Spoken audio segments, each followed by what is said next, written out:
Senhor é poderoso para fazer infinitamente mais daquilo que você possa imaginar. Talvez você veja essa noite aqui sem expectativa nenhuma. Deus vai te surpreender.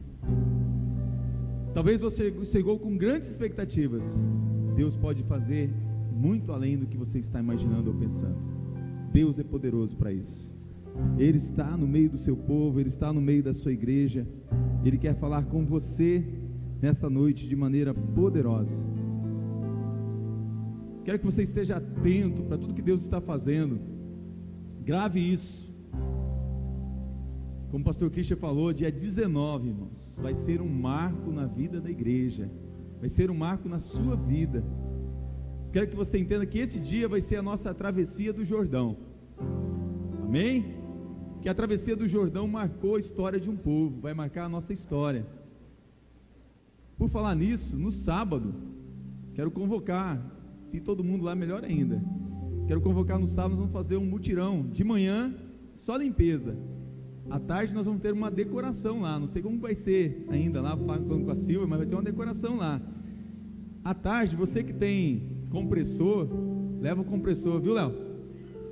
Para encher balão, leva compressor, fecha mais cedo lá o Lava Jato lá, libera os carros lá, aquele compressor lá, já enche todos os balões lá.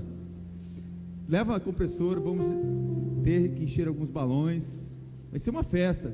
No domingo as células preparem, para estar lá com as pessoas que são da sua célula, que vão ser recebidos como novos membros, as pessoas que vão descer as águas.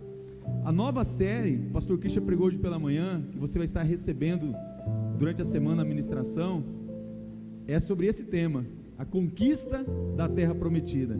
Tem algo que você quer conquistar na sua vida? Prepare-se, santificai-vos, porque amanhã o Senhor fará maravilhas. Amém? Deus colocou no meu coração de trazer essa palavra com o tema, uma igreja contagiante. Uma igreja contagiante. Igreja Batista Memorial, saiba você que você já tem sido uma igreja contagiante. As boas notícias já têm corrido aqui pela nossa cidade, glórias a Deus. Mas Deus quer fazer muito mais do que você possa pensar ou imaginar. Uma igreja contagiante. O que é uma igreja contagiante? Antes de pensar sobre esse tema, é importante entender que contagiante não no sentido de contagioso, não no sentido de algo ruim, como doenças. Eu estava vendo sobre algumas doenças mortais, que até no futuro é um alerta que as pessoas já estão preocupadas com essas doenças. Talvez você não saiba disso, mas é uma doença que tem preocupado todo o mundo inteiro.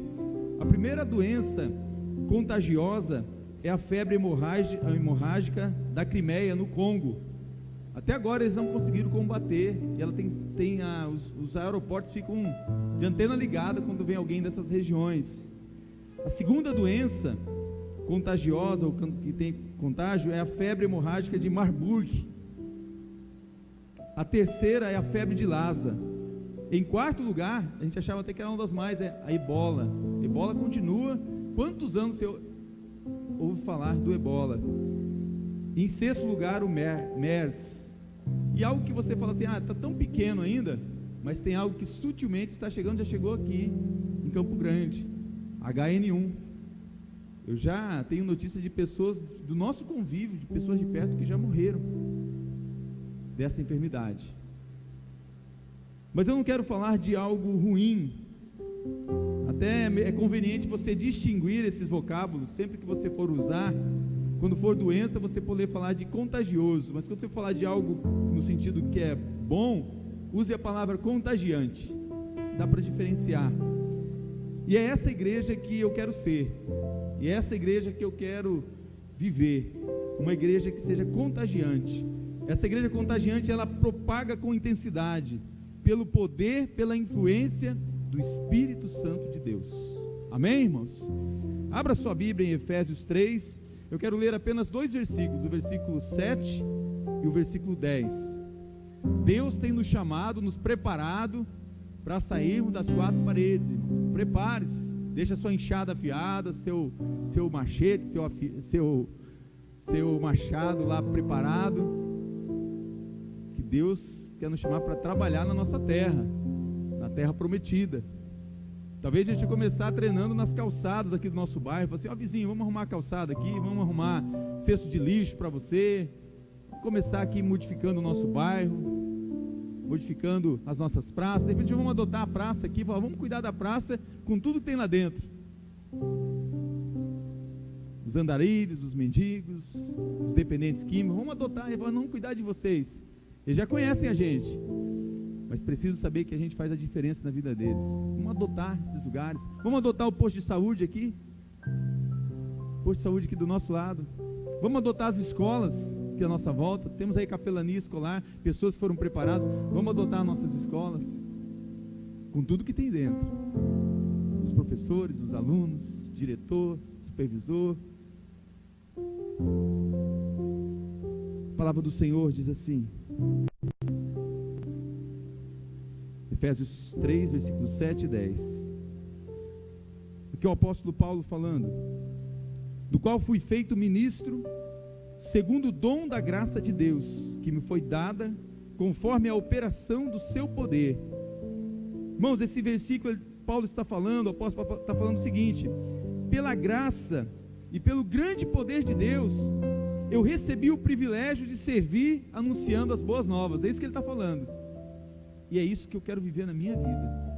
Eu tenho o privilégio de receber esse grande poder de Deus na minha vida, que é a graça, para anunciar as boas novas. Que você sempre, quando ouvir uma notícia do pastor Richard, você já acha notícia, o pastor Richard está anunciando as boas novas. E é essa notícia que eu quero ouvir de você. Por quê? Versículo 10 ele explica por quê. Para que agora seja manifestada por meio da igreja. Por meio de quem, irmãos? Por meio da igreja, aos principados e potestades nas regiões celestes.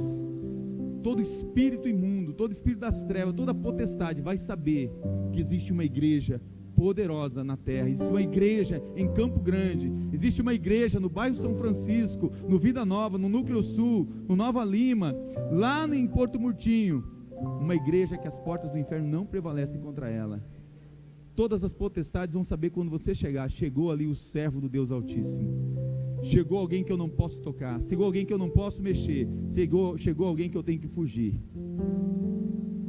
Pela graça e pelo grande poder de Deus, recebi o privilégio de servir, anunciando essas boas novas. Todo crescimento de uma igreja exige ajustes, exige estratégias, mas eu quero dizer para os irmãos que temos usado não estratégias humanas. Temos planejamento sim, mas estratégias no Senhor, na direção do Espírito Santo. Onde o Espírito Santo soprar, direcionar, nós vamos. E pensando nisso, eu quero trazer uma proposta para os irmãos de nós avançarmos. Todo mundo concorda, eu gosto muito do encontro de novos membros, quando a gente faz um termômetro, de poder ouvir as pessoas que estão chegando, o que eles falam na nossa igreja. Os pastores, isso eu estou falando um testemunho, os pastores, meus amigos, eles falam que são raras as igrejas que têm um culto tão contagiante, um culto tão inspirador, como o culto da nossa igreja. Sabia disso? É um culto inspirador, ele inspira você. E eu quero dar um resumo para você desse culto inspirador. Até o pastor Christian que preparou para a equipe um resumo. Eu falei, puxa, que legal, vendo assim, fazendo uma análise do nosso culto aqui. Olha o que é um resumo de um culto inspirador. E você olha se você vê isso no nosso culto. Eu espero que sim. Um culto em que claramente se manifesta a graça abundante de Deus Pai, adoração genuína, pregação bíblica fervorosa e ungida, alegria no Espírito Santo, edificação dos irmãos, restauração de vidas, conversão dos pecadores e exaltação de Cristo. Amém, irmãos? Esse culto que você vê aqui, então eu queria que você aplaudisse o Senhor. Amém? Mas eu quero te desafiar nessa noite a ir além desse culto inspirador e nos tornarmos uma igreja contagiante que vai fora das quatro paredes. Amém? E para isso o apóstolo Paulo, que eu usei como esse exemplo, ele nos dá 4 estratégias ou 4 maneiras de vivermos como igreja, de sermos esse lugar contagiante. Primeira coisa que essa igreja, Batista Memorial, ou qualquer igreja de Jesus precisa ser, é um local da graça de Deus. Diga, local da graça de Deus. A igreja aqui tem que ser um lugar da graça de Deus. Precisamos, nessa noite, tomar um fortificante. Me lembrei agora da época da farmácia, né, Silvio? O Silvio lembra disso. O pessoal chegava lá, pedia um fortificante. O mais famoso era qual, Silvio? Gero H3. Você já pensou para a pessoa da idade dele? Gero H3, ó, já pensou na melhor idade? Ei, Silvio, ó, está precisando de Gero H3. Essa vitamina que ele falou já é para a idade assim, depois dos 40, 50, não, depois dos 50. Mas o fortificante mais conhecido era biotônico. Tem biotônico aí? Emulsão de Scott, aquele óleo de peixe, uma delícia, né, Edson? Hoje em dia tem sabor de laranja, sabor de morango, só serviu para deixar um negócio mais esquisito. Calcigenol B12, ó. Aí fala assim, mas você está com lombriga, você está com verme, tem que tomar primeiro aí um vermífugo, um panteumin, um mebendazol, um ascaridil para ascaris, né? Aquele negócio de malxiurus, incomoda.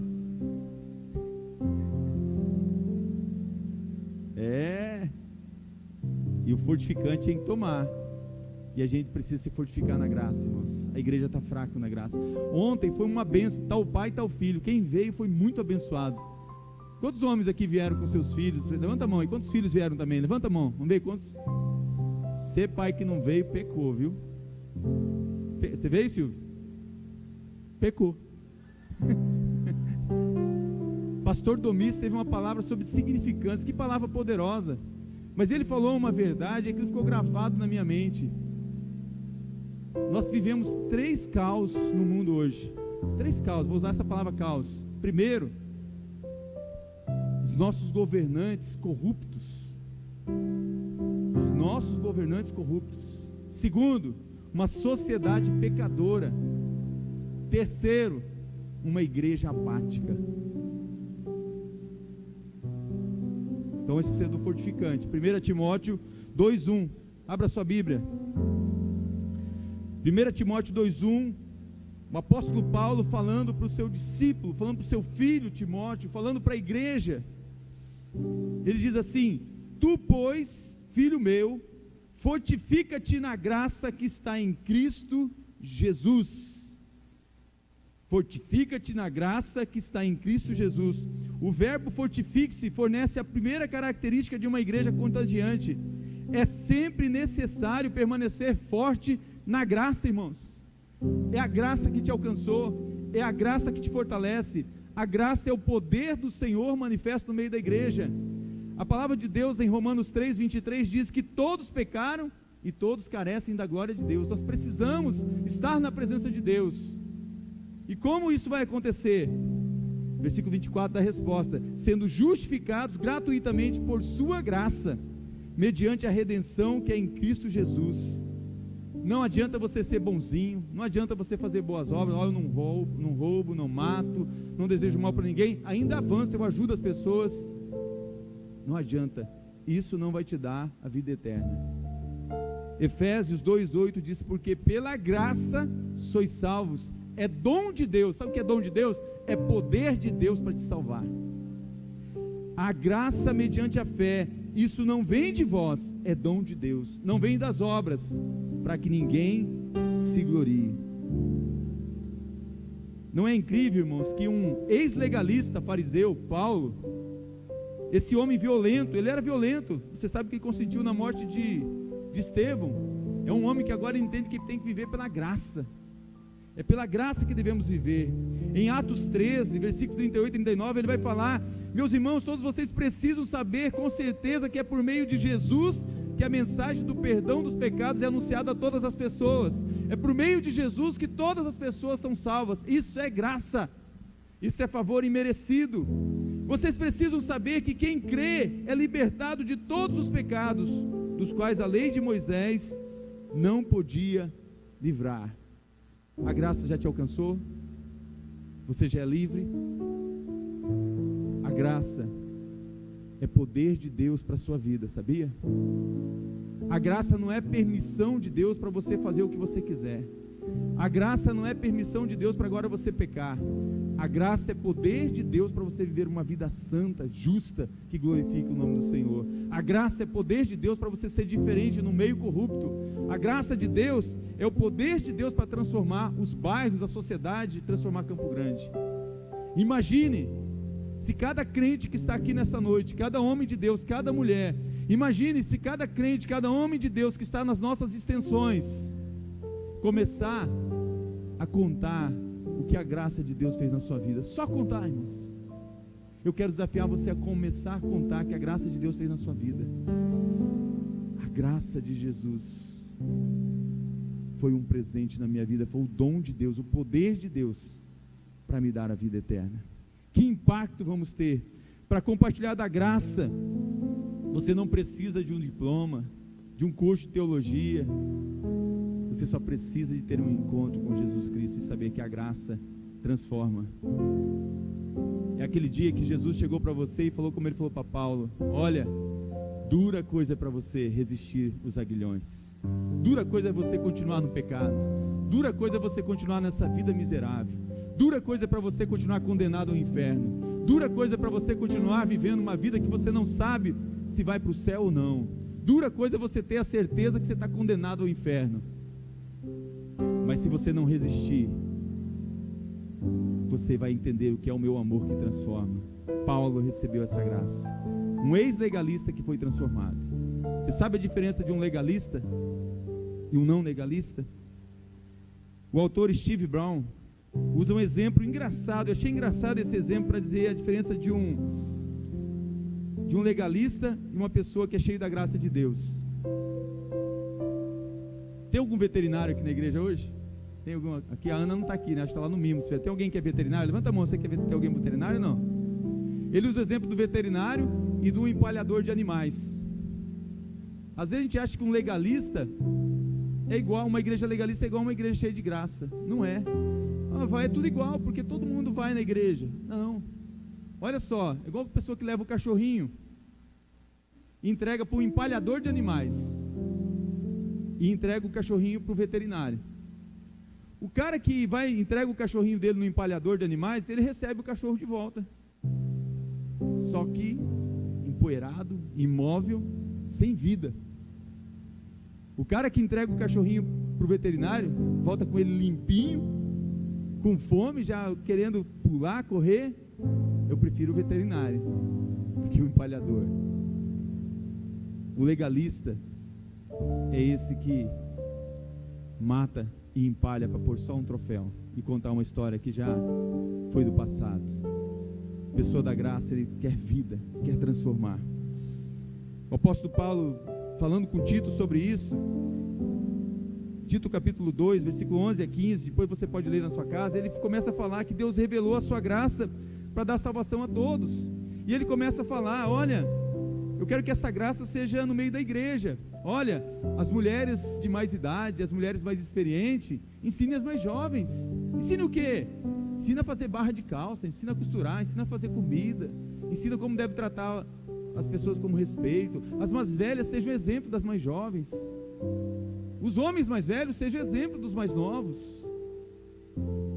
E começa a falar para a igreja: olha, vive uma vida dedicada, vive uma vida que você mostra que a igreja é esse lugar de ensino. Ensine, versículo 15 ele fala: ensine essas coisas e use toda a sua autoridade para animar e também repreender. A igreja é lugar da graça de Deus. A graça se manifestou para transformar a sociedade. Você quer o seu bairro transformado? Quer a sua vida transformada? O Senhor te oferece esse local de graça aqui, a graça de Deus. A igreja tem que ser lugar da graça. A igreja é como um hospital que recebe todos os feridos, os machucados. Aqui não é casa de julgamento, aqui é lugar de amor, de cuidado. A graça de Deus. Mas essa igreja contagiante, ela precisa ter também um local. Você poderia chamar, olha, hoje em dia existe coach, né? Eu não sou nada contra os coaches, tem coach agora. O cara quer fazer: que roupa que eu uso hoje, meu coach? Camisa azul ou camisa vermelha? Não, ó, o céu está meio nublado, usa camisa vermelha. O céu está azul celeste, usa camisa azul royal. O coach hoje ele ensina tudo e ganha ainda grana para te ensinar. Não sou contra, isso é uma profissão. Eu prefiro uma palavra que a Bíblia me traz, que a igreja tem que ser um lugar de mentoria, ter um mentor, porque o mentor ele abrange tudo, discipulado, coach, conselheiro, ele é completo. E Jesus deu uma ordem para essa igreja contagiante, para ela viver essa mentoria. Sabe onde que está? Em Mateus 28, que você conhece bem, Mateus 28, 19 e 20. Portanto, ide e ensinai todas as nações, batizando em nome do Pai, do Filho e do Espírito Santo, ensinando-as a guardar todas as coisas que eu vos tenho mandado. E eis que estou convosco todos os dias, até a consumação dos séculos. E ele diz, amém, que assim seja. Não há desafio maior, nem promessa mais reconfortante do que o ide de Jesus e seus discípulos. Você vê que eu tenho batido nessa tecla aqui na igreja. Entretanto, creio que você nunca imaginou que a grande comissão como elemento de uma igreja contagiante. A ordem para fazer discípulos, ela tem duas partes, sabia disso? A primeira parte diz assim, batizando-os. Presume que nós devemos compartilhar a nossa fé com todos aqueles que ainda não foram batizados em Cristo Jesus, a não ser que ele já esteja numa cruz, sendo crucificado, e você possa dizer, olha, hoje mesmo você vai estar no paraíso com Cristo. Se não, se tiver tempo de pessoa não for crucificada, você deve cumprir a primeira ordenança na sua vida, ser batizado em nome do Pai, do Filho e do Espírito Santo. A igreja tem esse papel de ensinar essa ordenança, porque tendo essa ordenança, ele pode cumprir a outra ordenança de participar da ceia, que é um memorial eterno até as bodas do Cordeiro. A igreja tem esse papel, é o seu papel. Mas há uma segunda, ensinando a obedecer. Às vezes passa despercebido, a gente acha que tem que batizar a pessoa e larga a pessoa. Quantas pessoas você traz para a igreja, cuida dela até o dia do batismo, depois que batizou, fala, toma pastor, o filho é teu, agora o senhor cria, paga a faculdade, cuida dele. Não deixe os seus filhos órfãos, irmãos, seus filhos na fé, cuide dos seus filhos, hoje é dia dos pais. Não deixe os seus filhos, ensinando-os a obedecer, orienta-os a compartilhar nossa vida de fé com os que creram em Jesus. Quando você lê a última carta de Paulo a Timóteo, que está em 2 Timóteo, que eu quero ler o texto, pode abrir sua Bíblia, 2 Timóteo 2, versículo 2, é possível perceber na prática a maneira que o Senhor Jesus intencionava esse ensino fosse realizado. Quando você está abrindo 2 Timóteo 2, eu tive um privilégio de ter um mentor. Um mentor transforma a sua história, transforma a sua vida. Eu entrei no seminário, o ST-BOB, Seminário Teológico Batista do Oeste do Brasil. Aí um pastor Mark Down, ele falou assim, eu quero caminhar perto de você. E ele, a primeira coisa que ele fez, já me pegou de jeito, ele me convidou para ir na casa dele. Quando eu cheguei lá, irmãos, tinha sonho, tinha pizza, tinha comida de tudo quanto é tipo, já me conquistou. E ele começou a cuidar de mim. Eu aprendi mais com ele que dentro da sala do seminário. Foi um mentor, me ensinou a me apaixonar pela palavra de Deus, a me apaixonar por pessoas, pela obra missionária. Ele foi um mentor para mim. 2 Timóteo 2:2 diz assim, o que de mim, entre muitas testemunhas ouviste, confia a homens fiéis, que sejam idôneos para também ensinar os outros. Sabe o que ele falou para mim? Você é um cara fiel, eu vou confiar para você algo que eu recebi de Deus, para você compartilhar para outras pessoas. Quando o seu pastor, seu líder de célula, quando alguém chega para você e fala assim, irmão, quero convidar você para fazer algo aqui na igreja, para fazer algo no ministério. Primeira coisa, receba isso como um privilégio, sabe assim, essa pessoa está vendo em mim uma pessoa idônea, fiel, pronta para ensinar outras pessoas. Tem muita gente que quer, mas não pode ainda. Tem muita gente que quer, mas não deve ainda. E tem muita gente que já deve e pode e não está fazendo. Paulo foi ensinado se fosse pensando só em currículo teológico, né? Lá estudou lá com Eliel, aprendeu com Gamaliel, Paulo aprendeu com ele, tudo que possa imaginar. Mas o mentor de Paulo foi um homem cheio do Espírito Santo de Deus, Barnabé. Homem de Deus, cheio do Espírito Santo. E Paulo influenciou, foi mentor de Timóteo, e falou: Timóteo, agora seja de outros homens fiéis, de outros e outros. Paulo transmitiu a Timóteo seu coração. O que eu quero dizer para você, igreja, seja um mentor de alguém. O que é ser um mentor? Coloque a sua paixão, o seu coração, a sua alma, pelas coisas de Jesus, pelas coisas de Deus, para outra pessoa. Influencia essa pessoa. Mentor é ser um guia, é ser aquele que direciona, é aquele que vai dar a direção certa. Eu desde pequeno, aqui na igreja, eu gostava de estar com os meus amigos, de correr. A irmã Tereza me entregou aqui, esse menino deu muito trabalho. Vocês lembram que ela me entregou? No dia da minha posse aqui como pastor, ela me entregou. Esse pastor deu muito trabalho aqui na igreja. 12 anos de idade, mas cheguei aqui, 11 para 12 anos, cheguei aqui na igreja, dei trabalho. Só que eu colei no irmão Oswaldo, no irmão Saraiva, colei nos homens experientes. Eu bebia, aprendi muito com eles. Cola ali no irmão Clóvis, irmãos. O irmão Clóvis está disponível, não está desocupado, está disponível. Cola no irmão Alfredo, o irmão Alfredo está aí. No Carlos Constantino, irmão Moisés. Eles são novos, mas têm muita experiência. Cola nesses homens, cola nessas mulheres de Deus aqui, recebe, aprende. O Yunis ficou chateado que não foi o nome dele, por causa da idade, da experiência dele. Experiência do Yunis. Tantos homens de Deus aqui, eu poderia citar vários e vários homens e mulheres de Deus. Cola nessas pessoas. Fala: quer ser meu mentor? Quero aprender com você.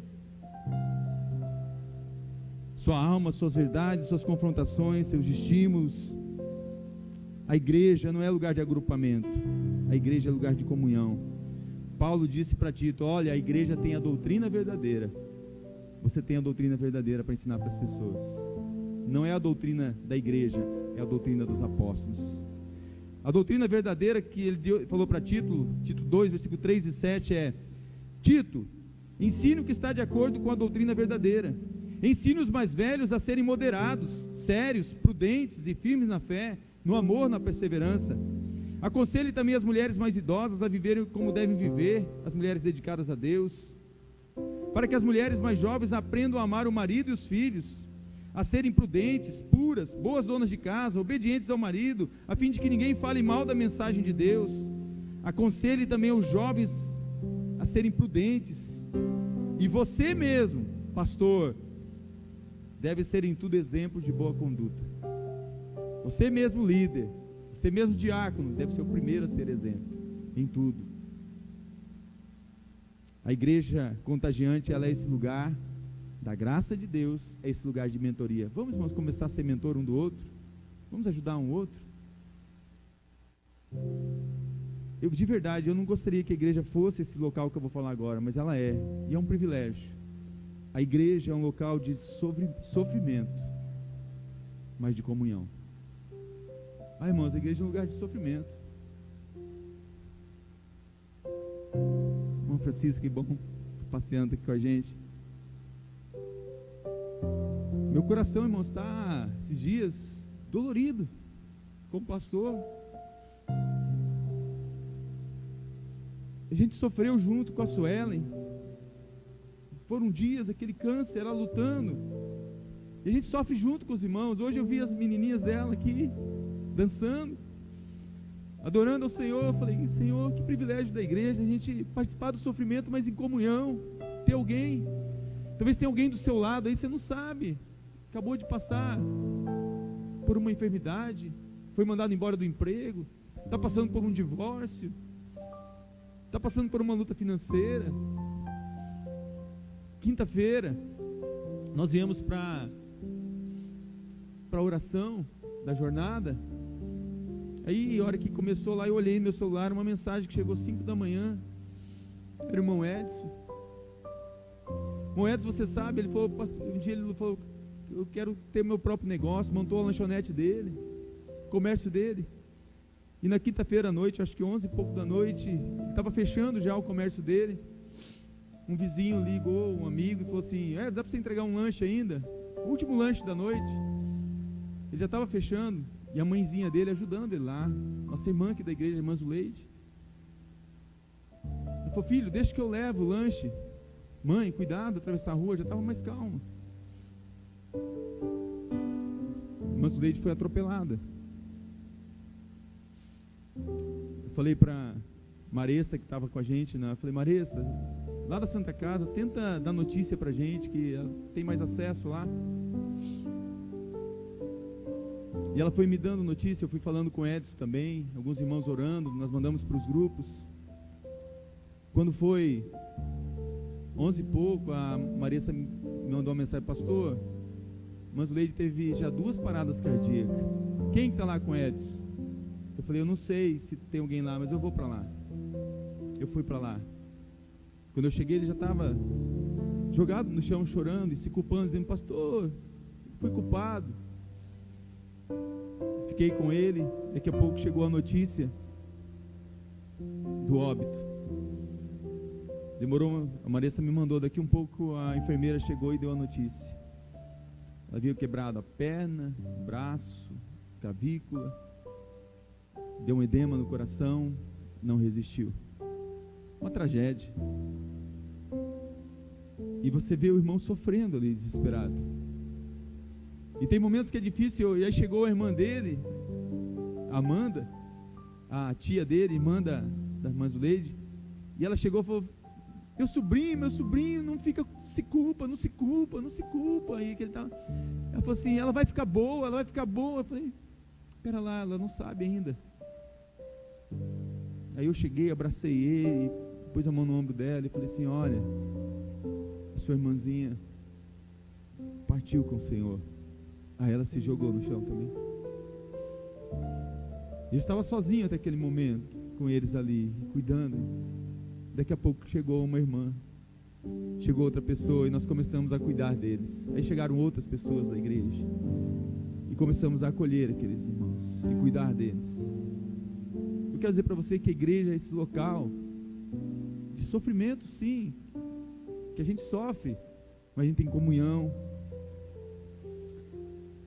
2 Timóteo 2, versículo 3, ele diz assim: como fiel soldado de Cristo, tome parte no meu sofrimento. Essas dores que a gente sente no mundo, Jesus sentiu antes, para você saber lidar com elas. Às vezes eu fico me perguntando, falo assim: como que pode aqueles mártires da igreja, sabendo, falo assim: olha, você vai ser cerrado ao meio, você vai ser jogado ao óleo fervente, você vai ser crucificado de cabeça para baixo. Você vai ser assim. Que privilégio, que honra, morrer assim por causa de Jesus. Eu não troco isso por nada, irmãos, é loucura.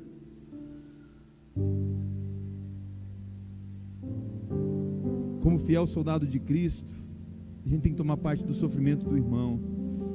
Os mártires da igreja não morreram em vão, eles morreram porque sabiam que aquele sofrimento, aquela luta valia a pena. Como nós cantamos: Senhor, vai valer a pena, já está valendo a pena sofrer por Cristo. Não sofra pelo que você não precisa sofrer, irmãos, pelas coisas temporais deste mundo. Essas coisas vão passar. Porque se você sofre, você vai ficando amargurado. Hebreus 12, 15 dá um alerta assim: tendo cuidado de que ninguém se prive da graça de Deus, e de que nenhuma raiz de amargura brotando vos perturbe, e por elas muitos se contaminem. Quando você fica um crente, o pessoal fala assim, mimimi, né? O crente que fica apegado a essas coisas terrenas, você fica ressentido, amargurado, se magoa com tudo. O pastor passou por mim e não me cumprimentou. Aquele irmão, passei por ele, buzinei o carro e nem olhou. Irmãos, esse buzino, você nem sabe quem buzinou para vocês. Vidro cheio de vidro fumê hoje em dia. Complicado. Mas o que eu quero falar para você, essa igreja, que é lugar de sofrimento, para você entender que é para a gente cuidar um do outro. Eu estava conversando com a minha filha, com a França, ela me deu uma frase, gostei demais, do pastor David Leonardo. Essa frase, irmãos, me impactou. Essa frase diz assim: às vezes, a ovelha perdida não volta para casa por medo do olhar das 99 que ficaram no deserto. Irmãos, às vezes quando um cai, as pessoas querem jogar pedra, querem fofocar, querem falar um monte de coisa, em vez de acolher, de amar, de levantar. Tem irmãos que estão chorando a dor, irmão, dentro do coração, dor forte, e só quer um abraço seu, só quer um carinho seu. A igreja é esse lugar, a igreja memorial é esse lugar. Eu louvo porque é, mas eu quero que a gente amplie isso para fora das quatro paredes, que a gente vá além.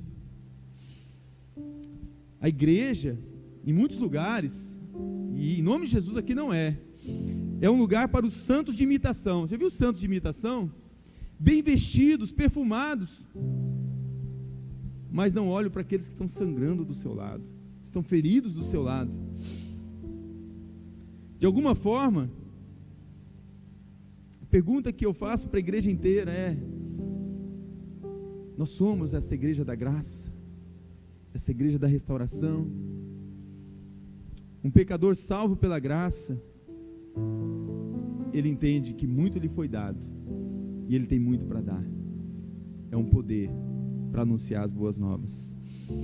Os ganhadores e os perdedores, os sadios, os doentes, os feridos, os sãos, precisam ser um doador de graça, porque quem está ferido é pela graça que ele é restaurado, quem está perdido é pela graça que ele é encontrado, quem está condenado é pela graça que ele é salvo. A graça é o poder de Deus para a igreja.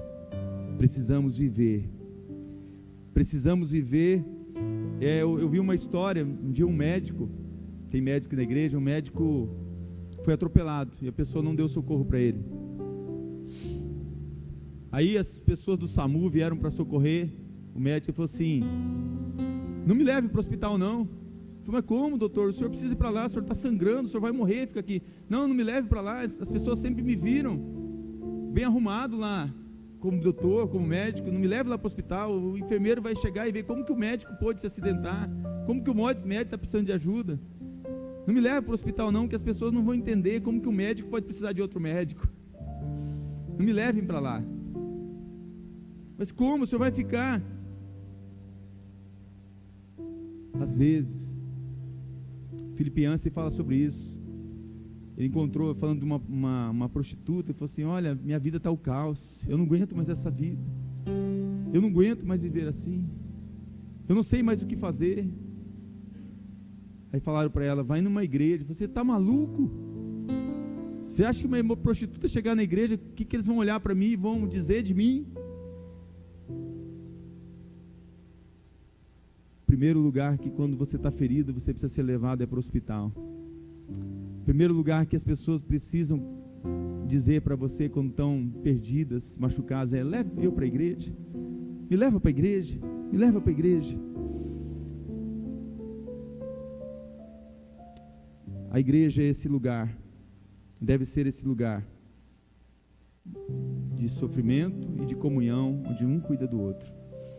Mas a igreja também, por último, deve ser um lugar de resistência abnegada. Irmãos, nós somos um fronte de batalha, nós somos um exército que estamos num lugar que nós não podemos ceder, não podemos recuar. O Senhor está dizendo: eu escolhi você, muitas pessoas dependem de você. Eu não me agrado de quem desiste, eu não me agrado de quem volta atrás. Eu tenho prazer naquele que avança, eu tenho prazer naquele que entende a minha ordem de marcha. 2 Timóteo 2, versículo 10 e 13, diz assim: e por isso eu suporto tudo com paciência, por amor ao povo escolhido de Deus. Faço isso para que eles possam ganhar a salvação que está em Cristo Jesus e que me traz a glória eterna. Este ensinamento é verdadeiro.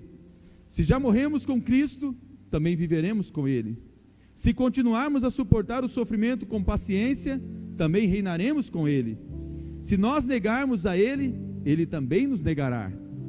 Se não formos fiéis, Cristo continua sendo fiel. Aí muda. Pois Ele não pode mentir para si mesmo, Ele não pode ser falso para si mesmo.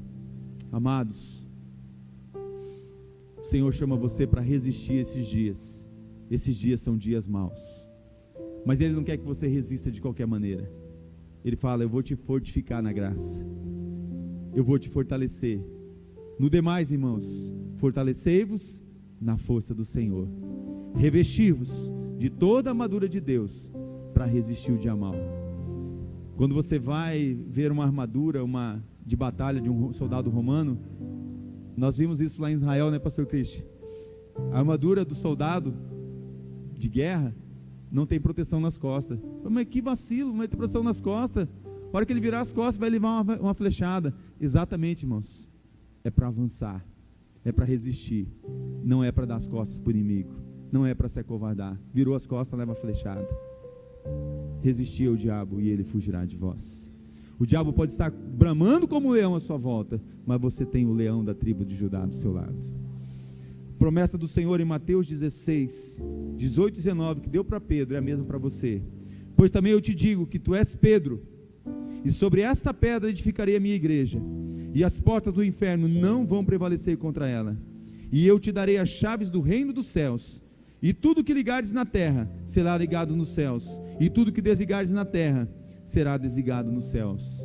Amados, precisamos viver uma vida de guerra, de batalha. O Senhor está convocando o seu exército, o Senhor está convocando você, Ele está dando nome, nomeando a cada pessoa, e que você possa nessa noite ouvir a voz do Senhor dizendo: você é Pedro, você é uma pequena pedra, um pedrisco, mas eu vou te usar, porque você está alicerçado sobre a rocha maior, que é Cristo, e sobre essa rocha que é Cristo, as portas do inferno não vão prevalecer, porque ali está firmada a igreja de Jesus.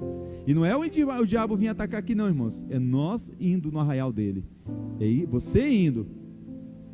Tem hora que vai chorar, tem hora que vai ser duro, que vai sofrer, mas aquele que leva a preciosa semente, andando e chorando, voltará trazendo a sua colheita. E aí o mundo todo, as pessoas à volta, as potestades, vão conhecer a multiforme graça de Deus. Porque o apóstolo Pedro também diz que você, eu, cada um de nós, fomos escolhidos para sermos dispenseiros da multiforme graça de Deus. Graça sobre graça. Vai na última página da sua Bíblia. Olha que coisa legal, que coisa maravilhosa. Talvez você nunca se apercebeu disso. Você sabia que a última palavra da Bíblia é uma palavra de bênção? E sabe qual que é essa palavra de bênção? A graça do Senhor esteja convosco, com todos. Ele está dizendo assim: olha, o meu poder esteja com todos vocês, para vocês resistirem até as últimas coisas, até aquele dia que você vai ver um novo céu, uma nova terra, o mar já não vai existir, ali naquele lugar não vai haver morte, não vai haver dor, não vai haver tristeza, não vai haver separação. Eu mesmo, diz o Senhor, vou enxugar do teu rosto toda lágrima, eu estarei com você, você estará comigo. Amém, irmãos? Vamos ser essa igreja contagiante? Só é possível, sabe por quê? Por causa de Cristo. Foi a graça dele que nos alcançou.